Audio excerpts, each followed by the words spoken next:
Amén.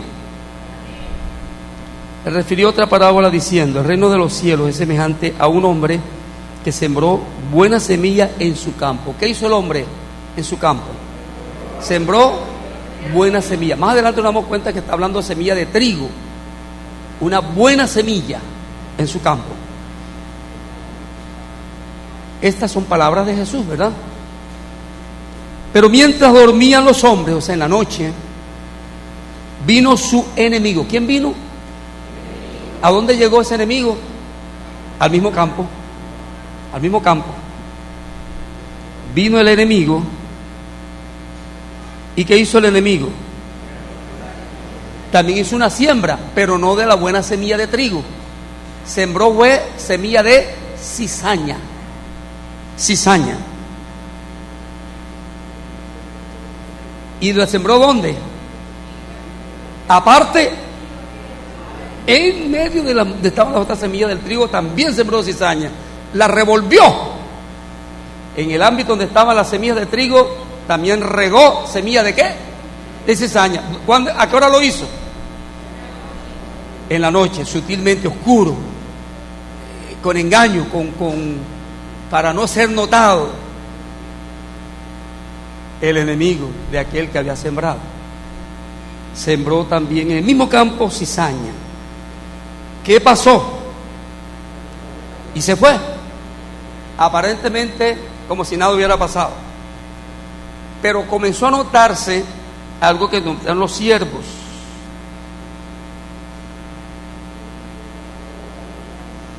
Y cuando salió la hierba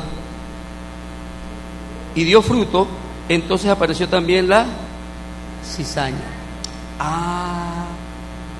Hasta ese momento no se había notado que había cizaña sembrada. Cuando comenzó a surgir el fruto, los siervos comenzaron a darse cuenta: Señor, aquí hay cizaña.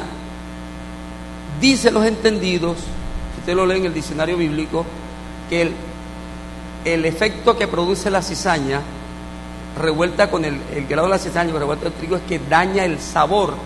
O sea, si se hace la harina para hacer pan, se daña, porque tiene el efecto de la semilla de la cizaña.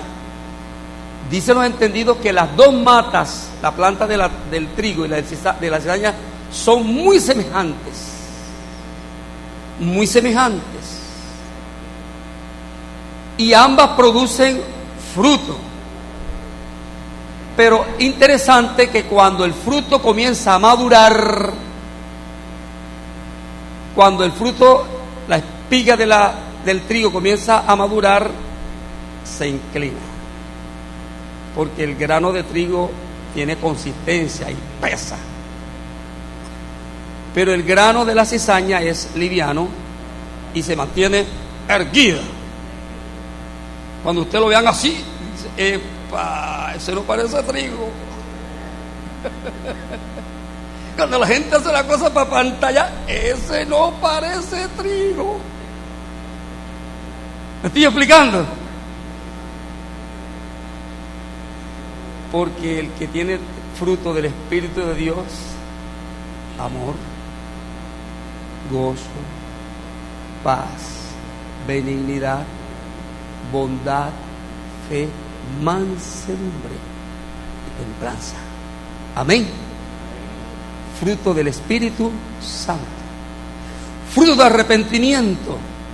Una vida donde se nota: antes era así, ahora es distinto, hay un cambio. Fruto de labios que confiesan su nombre. Se nota que de la abundancia del corazón la boca habla. Fruto del trabajo, del servicio a Dios, se nota resultados, acompañado de actitudes que corresponden a Jesús y su evangelio. Amén, hermano.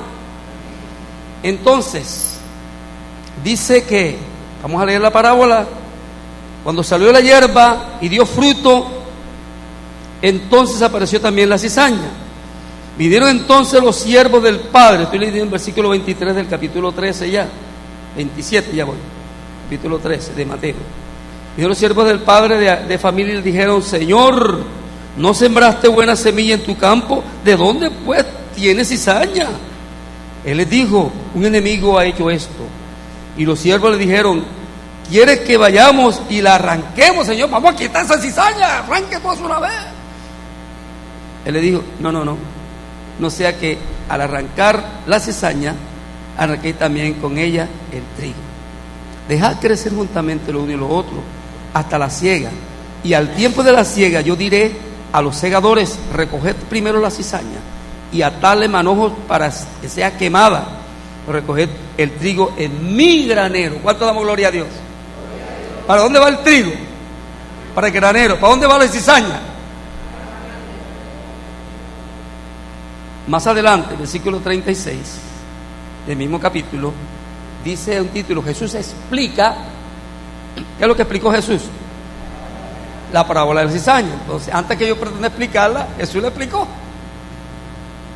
Entonces, despedida a la gente, entró Jesús en casa y acercándose a él, sus discípulos le dijeron: explícanos la parábola de la cizaña del campo. Respondió él, le dijo: el que siembra las buenas semillas es el Hijo del Hombre. ¿Quién es el Hijo del Hombre? El Señor Jesús. El que siembra la buena semilla. Usted es obra de Jesús.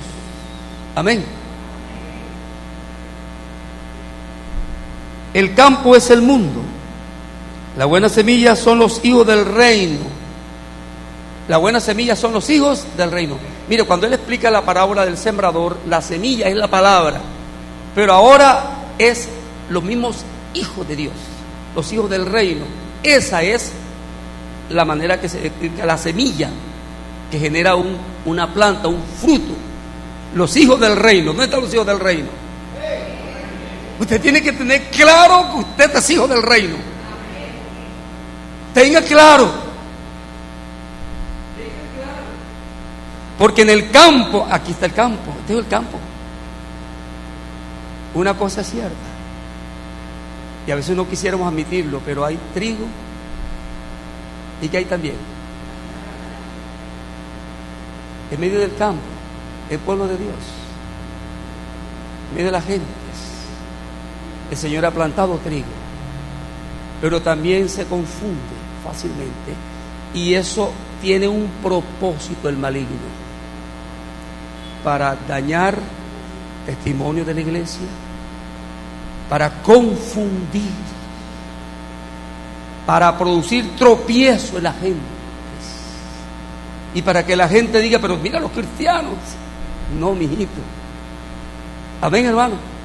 Pero el enemigo tiene esa estrategia para distorsionar los propósitos de Dios en el contexto de la obra de Dios.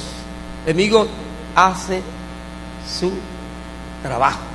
Reprendido sea en el nombre de Jesús de Nazaret. Entonces, el que siembra la buena semilla es el Hijo del Hombre. El campo es el mundo. La buena semilla son los hijos del reino, y las cizañas son los hijos del malo. ¿Los qué? ¿Quiénes son las cizañas? ¿Quiénes son los hijos del malo? Los hijos del diablo. El malo, ¿quién es el malo? Satanás. Lo que queda claro que el enemigo es el papá de esos sinvergüenza, padre de toda mentira, de toda sutileza engañosa. Bueno, versículo 39. El enemigo que la siembra es... ¿quién es el malo? El diablo. La siega es el fin del siglo, y los segadores son los ángeles. De manera que como se arranca la cizaña y se quema en el fuego, así será en el fin de este siglo. Enviará el Hijo del Hombre a sus ángeles, y recogerá en su reino a todos los que sirven de tropiezo y los que hacen iniquidad, los que sirven de tropiezo. ¿Por qué el enemigo siembra cizaña? ¿Para generar qué? Tropiezo. Y los que hacen iniquidad, pecado manifiesto. y los echarán en el horno de fuego, y allí será el lloro y el crujir de dientes. Entonces los justos resplandecerán como el sol en el reino de su Padre. El que tiene oídos para oír, oiga. Dile, Señor, gracias. Gracias. En el nombre de Jesús. Comprendiendo entonces el propósito del Señor, cuando se observa la iglesia, por ejemplo, la iglesia de esta congregación y de la iglesia del Señor, se encuentran miembros de la iglesia. ¿Cuánto damos gloria a Dios? Particularmente en el centro evangélico y la mayoría de las iglesias cristianas evangélicas, miembros de la iglesia son aquellos que, habiendo escuchado el evangelio, habiendo creído, proceden a bautizarse. Cuando la persona se bautiza como creyente en Jesucristo, se inicia como discípulo del Señor con el bautismo, a ser discípulos, bautizando en el nombre del Padre, del Hijo y del Espíritu Santo, y enseñándoles que guarden todas las cosas que yo os he mandado. Dice Jesús, yo estoy con vosotros todos los días. ¿Hasta cuándo? Hasta el fin del mundo. Cuando habla del fin del siglo, se refiere al fin del mundo.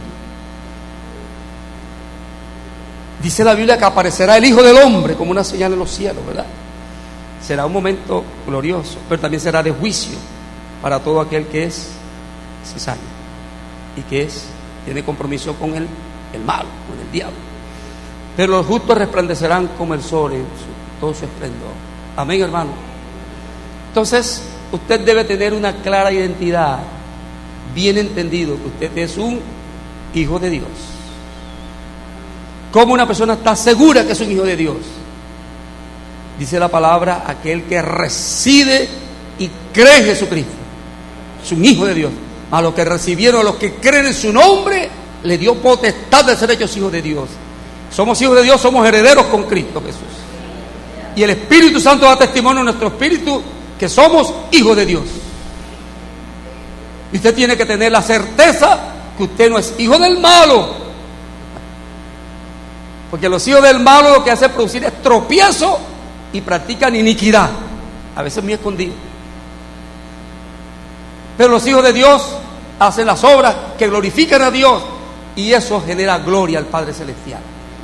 Dice la Biblia que la tierra será llena del conocimiento de la gloria de Dios, como las aguas cubren la mar. Así que tenemos triunfo. Amén, hermano.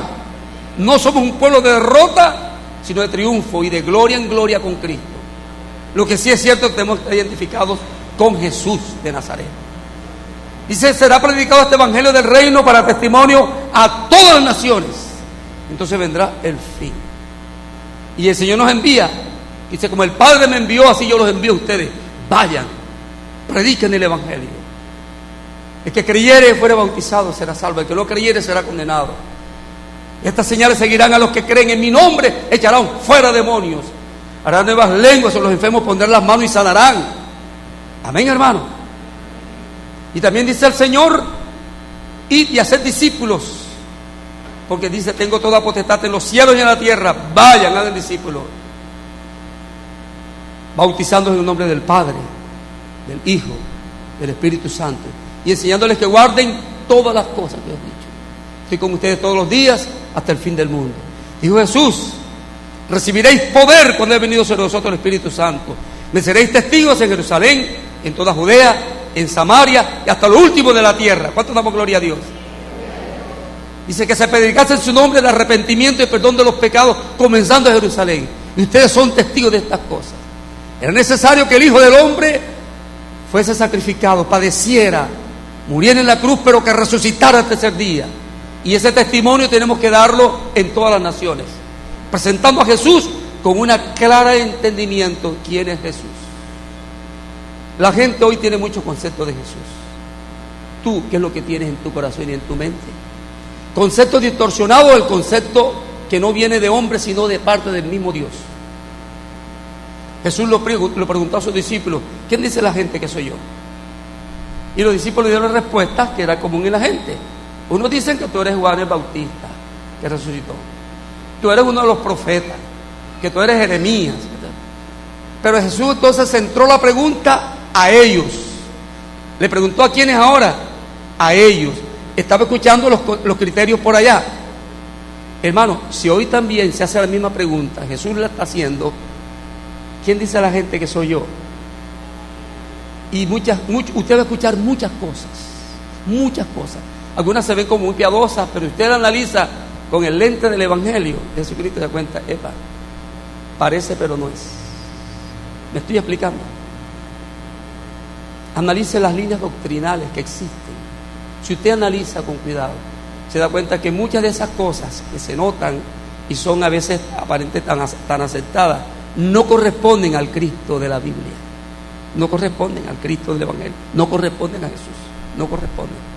Son falsos cristos, porque existen falsos cristianos, falsos hermanos, falsos discípulos, falsos ministros, falsos pastores, falsos maestros, falsos apóstoles y falsos cristos, falsos profetas.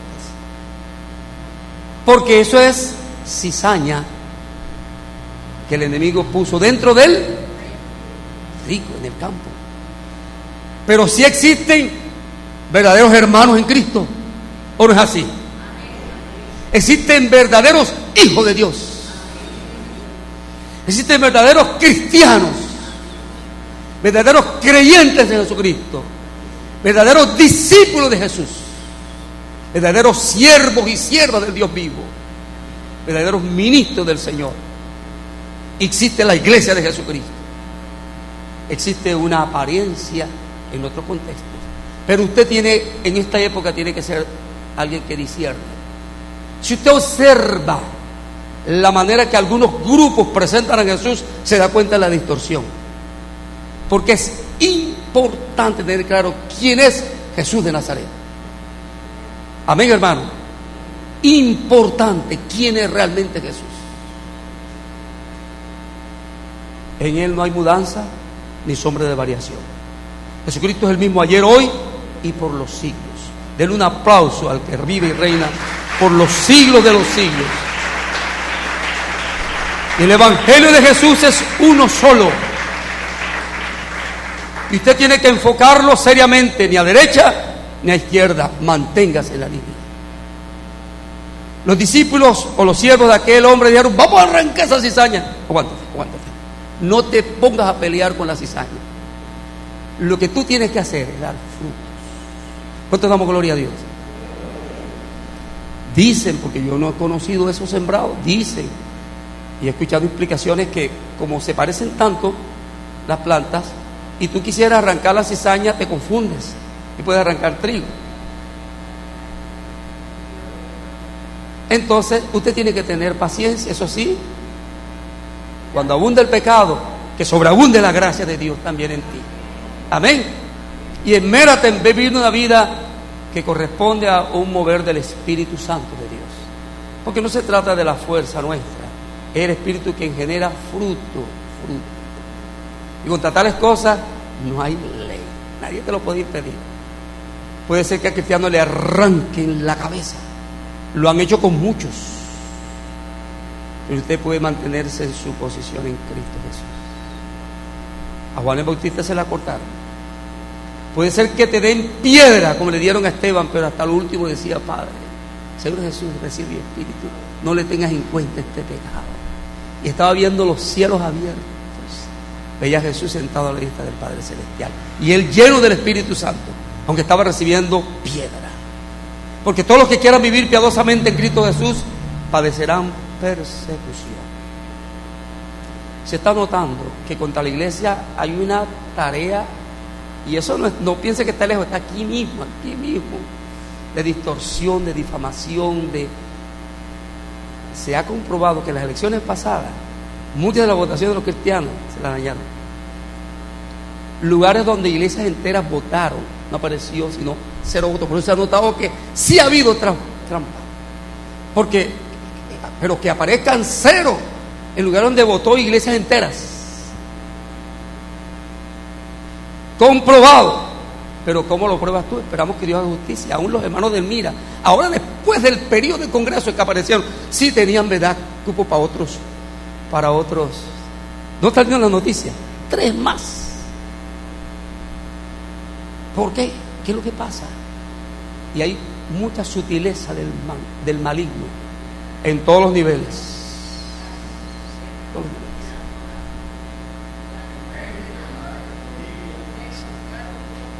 Mire, este sinvergüenza, como allá en Nigeria. Mire, la iglesia más grande del mundo no estaba allá en China, en Corea, perdón, sino en Nigeria. Pero la persecución en Nigeria es cruel contra los cristianos. Hermano,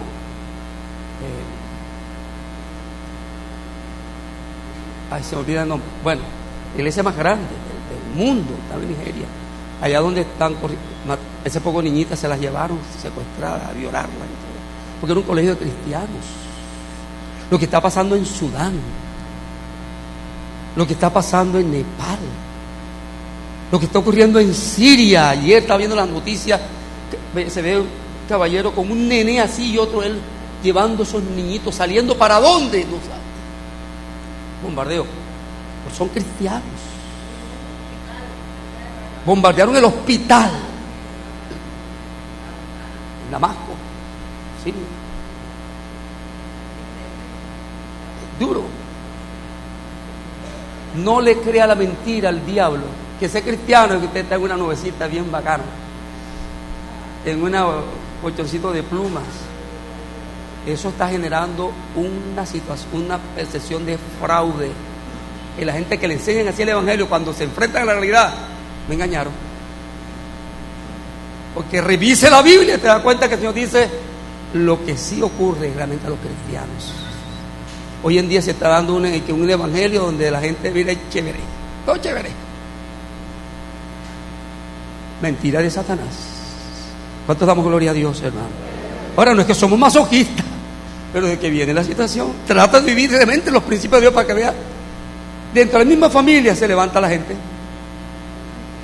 Este un funcionario dice, la Biblia dice así, o este principio bíblico anacrónico, está haciendo de todo señala. Porque tú no encajas en el diseño del pecado, no encajas. Si eres de Cristo no encajas. Si te sigues por la corriente, ya eso es otra cosa. ¿Cuánto damos gloria a Dios? ¿Cuánto damos gloria a Dios, hermano? Entonces, en el cuerpo de Cristo, los verdaderos miembros son los que han nacido de nuevo. Los miembros del pueblo de Dios son los que son de Dios. Han hecho una entrega legítima al Dios del cielo. Los que siguen a Jesús son aquellos que se niegan a sí mismos y toman su cruz cada día para seguirle. Si no es así, no está siguiendo realmente a Jesús. Tienes otra cosa, pero no es el evangelio de Jesús. Tiene que ser de la familia de Dios realmente. ¿Cómo? Si eres verdaderamente un hijo de Dios. Eres de la familia. Si no, no eres hijo de Dios. Dice que están los otros hijos. ¿Lo de quién? ¿Qué dice la parábola del sembrador? Los hijos del malo. Usted tiene que ser realmente parte de la grey del Señor, del rebaño de Jesús. Tiene que tener la actitud de oveja. Y no solamente que tenga la piel, sino que sea oveja de verdad. Los miembros del cuerpo, en el cuerpo hay miembros, en el cuerpo hay anexos. Esto no es parte del cuerpo, o esto es parte del cuerpo. Esto está ahí. Eso no es el cuerpo. Esto es el cuerpo. No es la ropa. Zapatos son los pies. No, el zapato es zapato. Pero el pie es pie. ¿Me estoy explicando, hermano? Entonces, ¿somos realmente miembros del cuerpo de Cristo? ¿Somos realmente hermanos en la fe? Usted debe tener claro eso. Y cada uno tiene que responder a Dios. A Dios. Creyentes. ¿Pero qué es lo que está creyendo? ¿Qué es lo que está creyendo? Creyente en sentido genérico, todo el mundo es creyente. Pero cuando la Biblia habla de creyentes, ¿de qué tipo de creyentes y de qué clase de persona está hablando?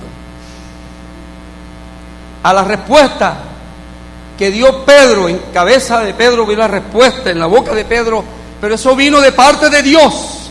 Esto no te reveló carne ni sangre, sino mi Padre que está en los cielos. Y yo te digo que tú eres, ya no eres Simón, ahora eres Pedro, que significa piedra. Ya no va a ser alguien endeble, sino alguien definido, firme. Pero la roca que es Jesús es sobre la cual estamos nosotros, ¿qué? Edificando. Ahora, ¿cuál es la verdad que declaró Pedro? ¿Qué fue lo que declaró Pedro? tú eres el Mesías, el Hijo del Dios viviente. Eso fue lo que dijo Pedro. Tú eres el Mesías, Hijo del Dios viviente. Cuando usted lee la versión, encuentra es traducido ahí. Pero si usted va al Evangelio según San Juan 1,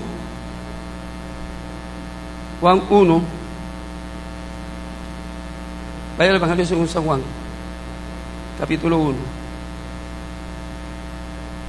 Y quiero, para que por favor nadie malinterprete las palabras, por favor. Juan 1.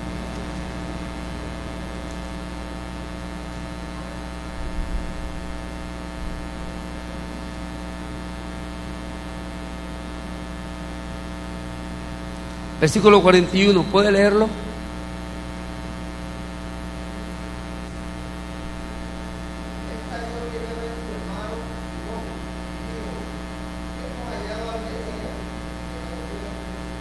Ajá.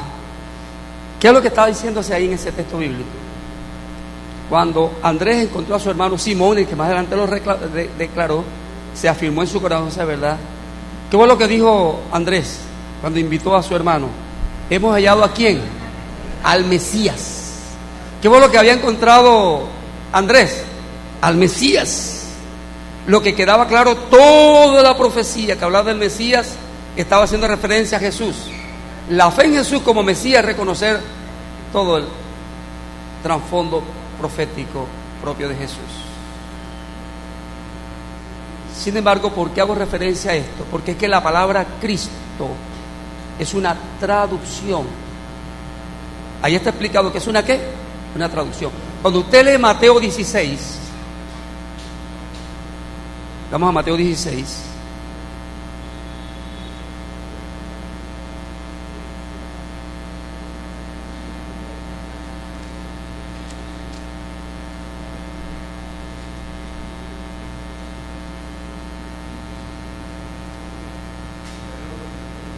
Amén. Versículo 16, donde Jesús pregunta: ¿y quién dicen ustedes que soy yo? Versículo 16, ¿qué dijo Pedro? Simón,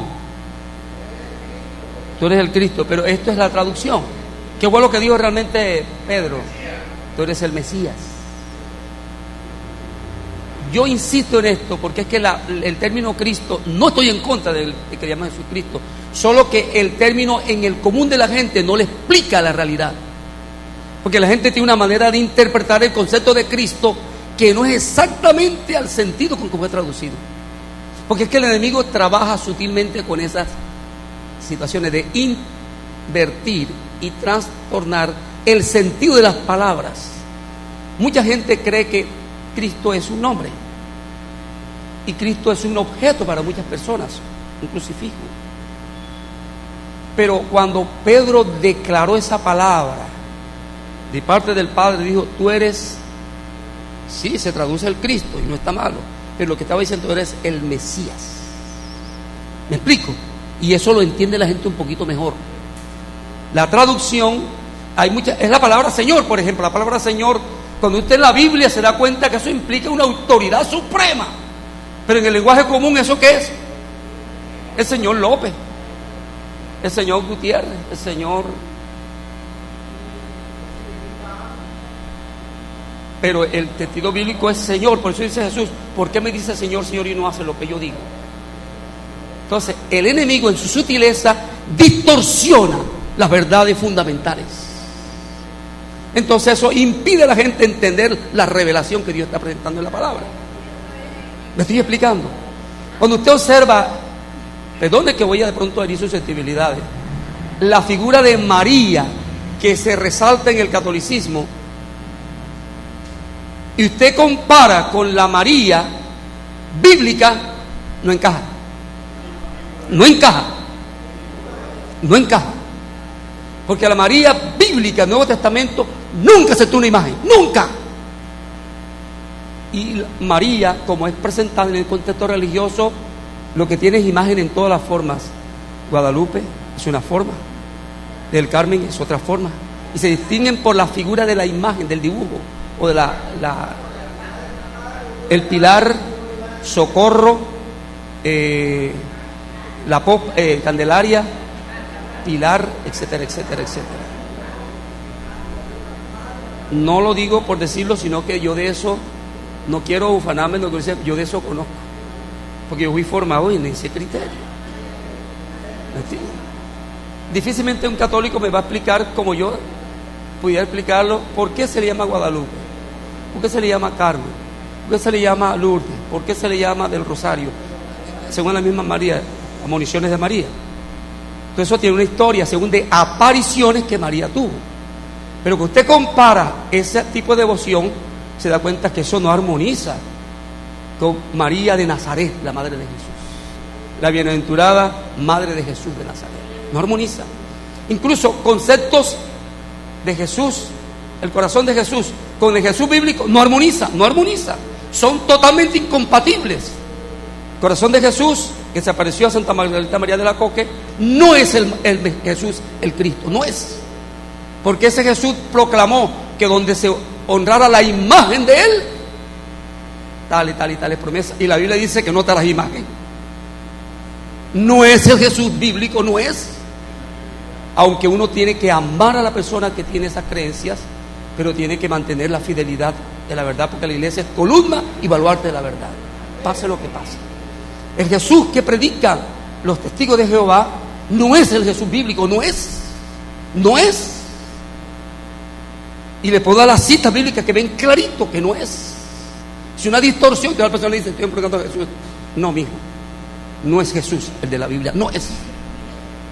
El Jesús que predica y presenta a los islámicos no es el Jesús bíblico, no es. Aunque lo menciona como el profeta de los milagros, no es. Porque Jesús es el Hijo de Dios y ellos aborrecen el concepto de Hijo de Dios, no es. El Jesús del gnosticismo no es el Jesús bíblico, no es. Y usted puede analizarlo con lupa. Si conoce la palabra, se da cuenta que hay una falsedad. Usted tiene que conocer la palabra. Tú eres el Mesías, el Hijo del Dios viviente. Bienaventurado eres Simón, hijo de Jonás. Esto no te lo reveló carne ni sangre, sino mi Padre que está en los cielos. Bienaventurado eres tú, Simón, hijo de Jonás. Usted tiene que ser un bienaventurado, creyendo en Jesús, como dice la palabra de Él, amando a la gente con el amor de Dios, aún el que esté peor equivocado. Usted está llamado a llevar el conocimiento de la verdad. Usted mismo tiene que estar ubicado en la roca inconmovible de los siglos, que es Jesús. Usted tiene que tener claro quién es usted. El que tiene claro quién es Jesús puede entender claro quién es. La identidad nuestra está en relación a la identidad que tenemos de Jesús. Porque entonces, ¿en quién has creído?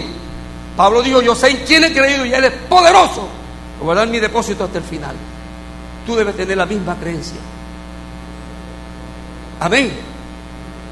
De ninguna cosa hago caso, ni estimo preciosa mi vida, con tal que acabe mi carrera con gozo. Ministerio que recibí de predicar ese evangelio del reino a toda criatura, a todas partes.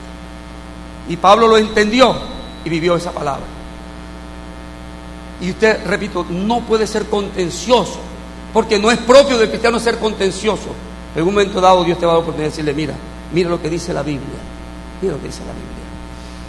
Tengo muchos textos. Por razones de tiempo no puedo presentarlos toditos. Qué bonito cuando se describe a Jesús como el Hijo del Hombre. Mi hermano, usted enfoca eso a la luz de la Biblia, te da cuenta que está diciendo algo bien grande. Y no hay contradicción que sea el Hijo del Hombre o que sea el Hijo de Dios. Porque en Jesucristo está la condición plena de Dios hecho carne, y en Él se da la realidad de ser Dios y tener su naturaleza humana. Ese es Jesús. El Verbo se hizo carne, habitó entre nosotros, vimos su gloria como el unigénito de verdad, lleno de gracia y de verdad. Amén. Interesante cuando dice, cuando aparezca el Hijo del Hombre en las nubes, y llamará cuenta, tanto que dice la Biblia, bien hermoso. Por cierto, cuando Jesús un día dirá a algunos, nunca te conocí. Usted quiere estar en los que diga, Señor, venid bendito de mi Padre, o en los que diga, Señor, yo a ti no te conozco. Usted tiene que estar definido de qué grupo es. Usted tiene que conocer a Jesucristo, y esa es la vida eterna, que te conozcan a ti, mi querido brother, Jesucristo que has enviado. Tiene que conocerlo. Eso no lo puede tener como cualquier cosa, a la opinión por ahí de cualquiera. No, Señor. No, Señor. Eso no es así. Creyente, ¿qué significa ser creyente? Si lo vemos en contexto bíblico, neotestamentario, tiene que estar claro en qué estás creído. En qué has creído. Tú lo conoces, Él te conoce. Hay que entrar por la puerta. Si no entra por la puerta, no es. Entonces, en cuanto al trigo y la cizaña, ¿qué es lo que está diciendo la Biblia? Que en el campo están ahí están. Ahora, a ti se te llama, como hijo de Dios, como cristiano, a producir fruto que glorifique el nombre de Dios. Esta iglesia tiene sus años. Algunos la conocimos hace tiempito. Ahora, esta semana yo estoy cumpliendo 40 y qué. Por aquí lo escribí. De 1970 yo fui bautizado en esta iglesia. Esta iglesia recibe como miembro a los que se bautizan, creyendo en el contexto de la iglesia se bautiza. Pero también hay otros creyentes que, aunque Dios le permitió bautizar a otra iglesia, se reúne con nosotros y también piden ser solicitados y también es parte de la membresía. Yo voy a cumplir ahora esta semana, 22, 48 años de ser miembro del Centro Evangélico. Y por cierto, ahora el 1 de abril voy a cumplir 25 años de pastoreando esta iglesia. Poco de tiempo que ha pasado. 25 el 1 de abril voy a cumplir. La boda de plata. Entonces, esta iglesia debemos cuidarla, hermano. Como es responsabilidad de todo el que Dios ha puesto en ministrar en todas las iglesias. Pero Dios nos ha dado una responsabilidad aquí. Tenemos que esmerarnos, hermano, de que el evangelio que prediquemos y presentemos sea el evangelio de Jesús. Me identifico mucho con el nombre Centro Evangélico. En esta iglesia está la figura del liderazgo, ministros. Por eso, en el contexto de la iglesia, nuestra estructura es pastores y el consejo de ancianos, que son el ente gobernante de la iglesia. Pero nosotros dependemos de una organización más amplia, que es la Iglesia Evangélica del Caribe. Y estamos sujetos a orden, en el orden bíblico. Amén. Y tenemos lo que se llama el cuerpo de diáconos. ¿Qué son los diáconos? Servidores. Tenemos nuestra estructura, lo que son los departamentos, porque creemos que la persona no solamente, qué bonito que crea, y todos hemos estado en la tarea de predicar el evangelio y hacer discípulos, todos. Eso no es un grupo exclusivo, no, todos. Aunque hay evangelistas, pero todos tenemos que predicar el evangelio. ¿Me estoy explicando? Y todos nos toca ser discípulos, pero hay habilidades y capacidades que cada uno tiene. Por eso existen los departamentos. Todos debemos estar bajo un equipo de discipulado, pero también podemos ser partícipes de un área administrativa de la iglesia. Evangelismo y misiones, culto y vida devocional, mejoras locativas, departamento que tiene que ver con los niños, con la familia, tercera edad, las finanzas, misericordia y emprendimiento. Son distintos frentes de la iglesia. De los creyentes sabemos que junto con la iglesia creyente tienen capacidades, habilidades, involúcrese. Por eso tenemos esa estructura así. Y tenemos los obreros para las obras y siempre queremos que la gente siga preparando. Por eso está el departamento de educación cristiana y formación ministerial, para que la gente siga preparándose. Entonces es parte de lo que Dios nos ha dado. Entonces anhelamos ver que todos los hermanos se involucren en equipos de discipulado. Todos. Para hacer evangelismo y discipulado, todos. Pero algunos tienen habilidades especiales y se ubican en los departamentos para esa tarea. ¿Me estoy explicando, hermano? La estructura nuestra. Manejamos el diseño de la denominación, pero tenemos una aplicación particular. ¿Por qué menciono esto? Para que usted se ubique. Usted tiene que dar fruto.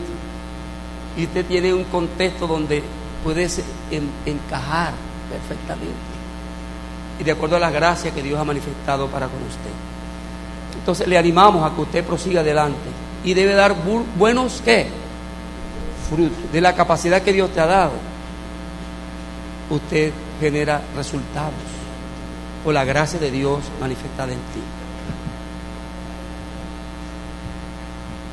¿Se acabó el tiempo?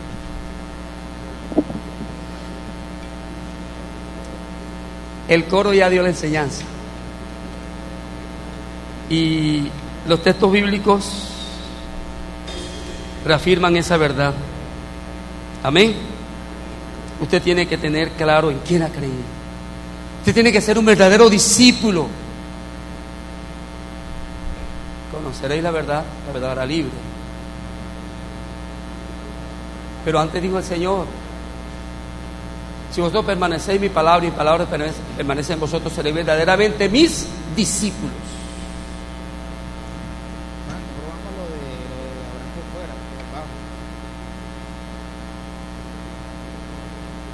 La fe viene por el oír. ¿Qué viene? ¿Qué? ¿Oír qué?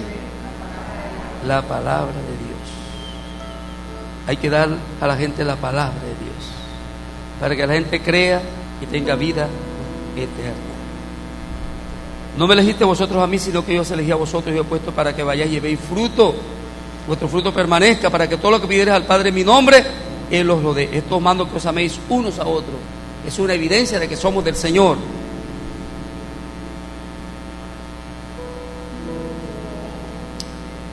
Vamos a orar. Continuaremos. Nos ponemos de pie, hermano.